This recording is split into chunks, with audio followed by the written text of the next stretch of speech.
M&A trends in transportation and logistics. Chris Wofford is founder and managing partner at Wofford Advisors. Hi, Chris. Greetings. Nice to see you, Robert. Thanks for taking the time with me. Just a general question to start, Chris.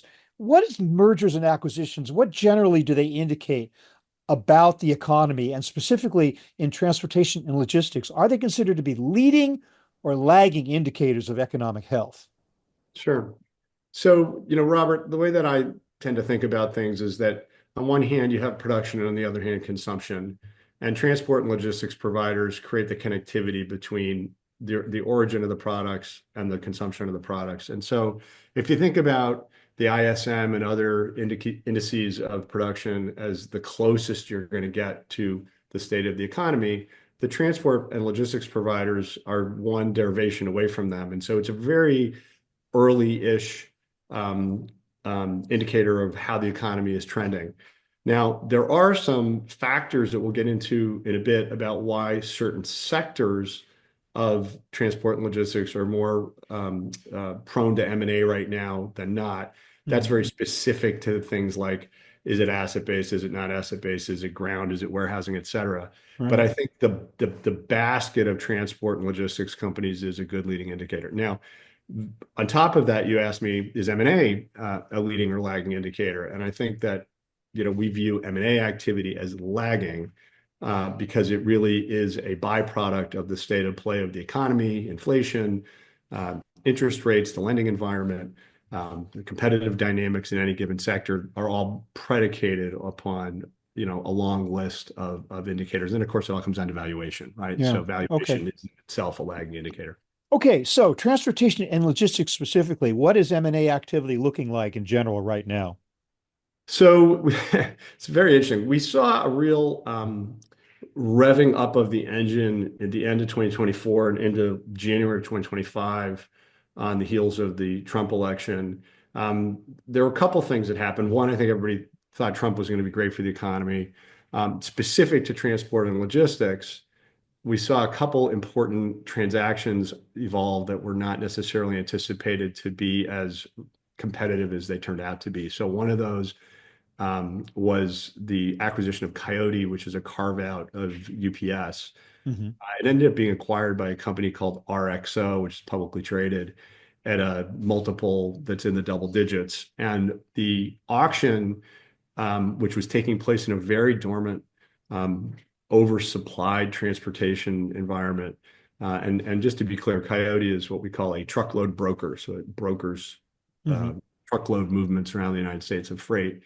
Was very competitive. There were a whole bunch of strategics that participated in it. And I think that gave the ground freight market that's otherwise been really in a kind of a tough place now for 18, 24 months, a shot in the arm. And so we saw a whole bunch of owners of these kinds of businesses go out and start holding what we call bake-offs, where they interview a bunch of investment banks and advisors to form teams and get ready to come to market. So it was this huge surge of getting ready to come to market at the end of 24 and even into January of 25. I think then a lot of the volatility being created by the trade war, tariff environment, and the wholesale changes that are taking place in the governmental structure has caused, as I think we've seen from the Journal and others reporting, more uncertainty, and that uncertainty is rippling into now. Everybody's preparing, but they're not coming to market. So uncertainty stalls M&A deals or it drives sure. M&A deals? I mean, you're saying it mostly stalls it then or puts it Stalls off. M&A deals. Yeah. I see. You Okay. don't want to buy a business if you don't know what next year looks like. Sure. Well, let's break it down by certain aspects of T&L, transportation and logistics, starting with asset versus non-asset based service providers. Where is the activity there? Yeah. So look, really simply, we think about asset businesses as tractors, trailers, rail cars, right? The physical ownership of goods. Asset light being either leased equipment using owner operators or just being a broker. Warehouse logisticians rent the warehouses that they work in for the most part, and they just move the goods for their customers, pallet in, pallet out. I should actually say truckload in, pallet out, or even They may onesie. not even own the real estate in that case. Don't own the real estate for the I most see. part. Uh-huh. So that's the form of ownership. I think that the bigger breakdown, and so you'll see valuation multiples on asset-based transport being quite different than asset-light businesses, just because there's different cash flow generation aspects, Yeah. different investment required for the two different buckets of companies. But I think the bigger delineation right now, Robert, is between ground freight and I'll call it warehouse related activities. So ground freight, as I talked about earlier, is very oversupplied right now. Volumes have been hanging in there, but price has really suffered. And that's a buildup of supply that came out of COVID, right? We all read about how the supply chains were all clogged and things weren't moving. And so an immense amount of capacity was built up in the Hmm. 21 and 22 period that's now having this spillover effect where the freight market's just really moribund. The demand of people sheltering at home, ordering more stuff straight to their door That's is right. creating a greater demand for final mile ground stuff. It did, Yeah. but it stopped, right? So Hmm. like final mile of furniture and Pelotons and that kind of thing went through the roof a Yeah. few years back, and now it's tapered off, right? And you're seeing returns of Pelotons picking up, but the amount of volume going to the household has changed. Hmm. So the imbalance in the oversupply of transportation assets has resulted in a very difficult market for asset-based and non-asset-based Hmm. providers of ground transportation. On the other hand, warehousing activity has been more stable, right? So while we just talked a minute ago about the supply of transport increasing materially, while the demand curve stayed relatively constant, in warehousing that constancy, there hasn't been as big of a buildup of supply. And so you're seeing relatively stable environments in warehouse logistics, for Hmm. example. So that part of the market is more active than the truckload brokerage and trucking businesses in particular. Hmm. Okay, what about private equity versus public and market driven deals? What are we seeing there, one or the other, more or less?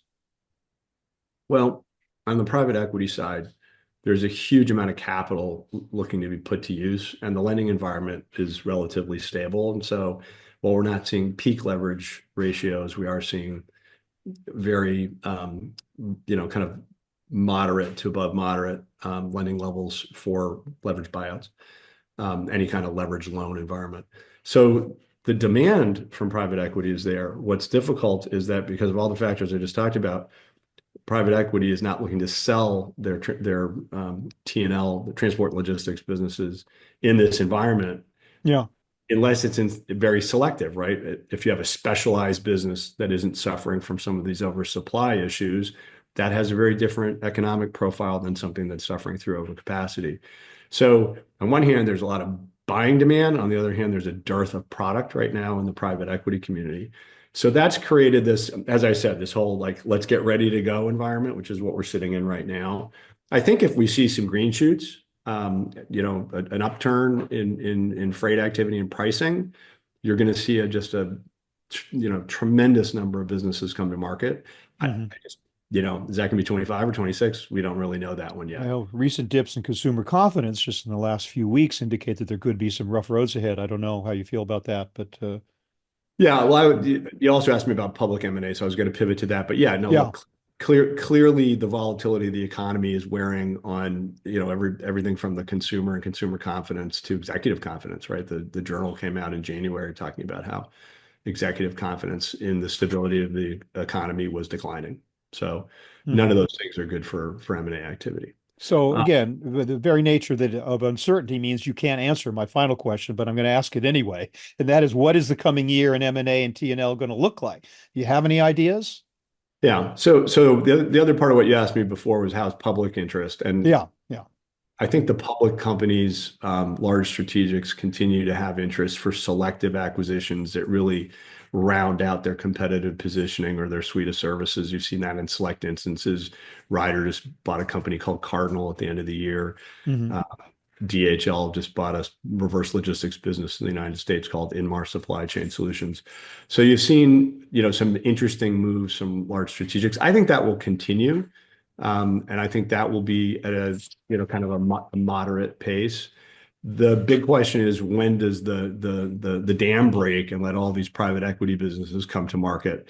And that, I think, is going to really just depend on the macro environment. So we're sort of holding our breaths, if you will, waiting to see are we headed into a recession, or are we headed into some sort of green Yeah. shoot?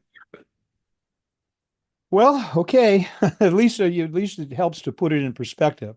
So, Chris Wofford of Wofford Advisors, thank you so much for joining me to kind of paint the picture of M&A and transportation and logistics today, what it might be looking like going forward. Thank you very much for your time. Thank you, Robert.